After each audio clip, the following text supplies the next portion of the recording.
Hello and welcome to the Bearded Horror Review. My name is Dan, aka the Boogeyman, and on this show I will watch a horror movie, either a classic or a new release, talk about some good points and talk about some bad points, and usually I'd give it a rating out of 10, blah blah blah, but this is the start of my new series called the Indie Horror Review, where I'm going to be looking at more low budget B-movie, indie movies, and so I'm not going to be doing like ratings out of 10. I'm not going to be doing spoilers at all if I can help it in any way. What I'm going to be doing is I'm going to be talking about very low budget, small films that I think genuinely have potential or had something about them that I enjoyed, and as a budding filmmaker myself, I really think that they deserve some more attention. And so that's going to be a new series that's happening over here on the channel, and this first episode I'm going to be talking about the Minchin Murders. Does it all over here. Before we carry on, guys, if you can leave a like and subscribe, it's a little thing for you, but it really helps the channel out, and I really appreciate it. Thank you very much. So yeah, the Mitchin Murders. Before we carry on, I do have to do full disclosure. They have asked me to talk about it. However, everything I'm going to say is my own opinion and my own thoughts. I've not been swayed in any way. I genuinely believe that, especially when it comes to small indie horrors and things like that, there's no point in me talking about it if I didn't have anything nice to say about it. Everything I'm going to say is, like I said, it's my own opinion. Thank you very much to Jamio Films for sponsoring this video today. And yeah, let's talk about it. So the Mitchin Murders is a found footage horror film set in the 90s about a couple of people who are making a documentary about a serial killer named the Boogeyman. Something like that, I had to talk about it. I'm the Boogeyman. I have to talk about a film about the Boogeyman because I'm the Boogeyman.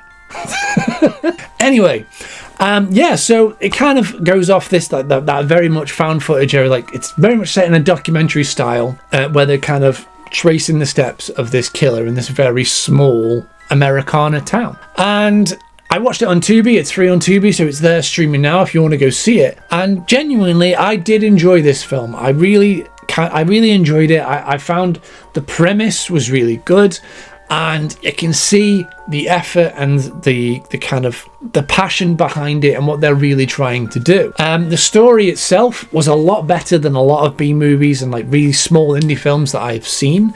It's these two people, they go to this town to try and investigate this series of murders that happened before, and they build the world very well. And they, slowly start to unravel things in the town. Like, what is this Boogeyman? What happened to the people? Who were the people involved?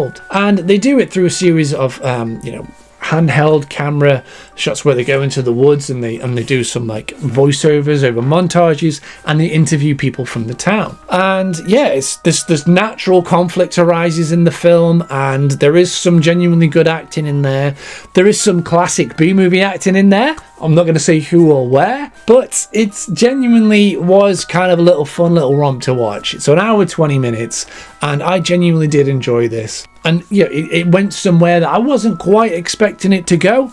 To a degree, I was expecting about 99% of it, but then that last little bit, I enjoyed it. And it was nice to see that this very low budget film really tried at every point to do what it did. So yeah, like genuinely, it's on Tubi now. I think you should all go watch it if you are a fan of found footage and B-movie films. When you can put that idea in your mind that this is a low budget film, go ahead and watch it. I really enjoyed it. The links are down below. However, there are some things about it which I genuinely think that they could improve upon.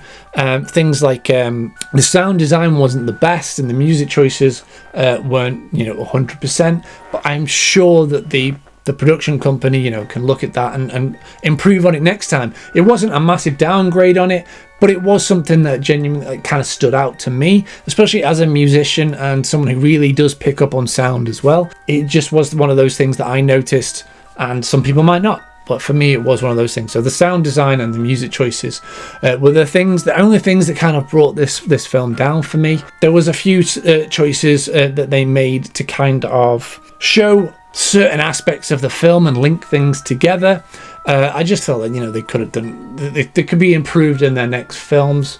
But these are things that low budget films are all about. They live and learn, and they're not 100% perfect. They haven't got the backing of like big Hollywood films and the budget and all this stuff, so they have to cut corners and they have to try and do these things. That was the only kind of things that brought it down for me, but overall I did really enjoy this film. I'm not the hugest fan of found footage either, so I was like genuinely surprised when I did enjoy it. But yeah, The Mitchin Murders over on Tubi now. It is a really enjoyable film if you just want something easy to put on. Nice B movie. It's, like I said, it's better than most B movies out there. And the company themselves are actually working on another project, which I may have information for come soon. I may have more information about it, so we'll go from there. But yeah, guys, have you seen The Mitchin Murders? Let me know what you thought down below. Are you B movie fans? If you've got any B movie recommendations, let me know down in the comments below. You can find me on social media. All my links are down below. Links to the film itself, links to the film company, and links to my social media and my Patreon. And that's it, guys. I'm not going to rate it or anything. Hit my desk. Well, until the next time, guys, happy watching.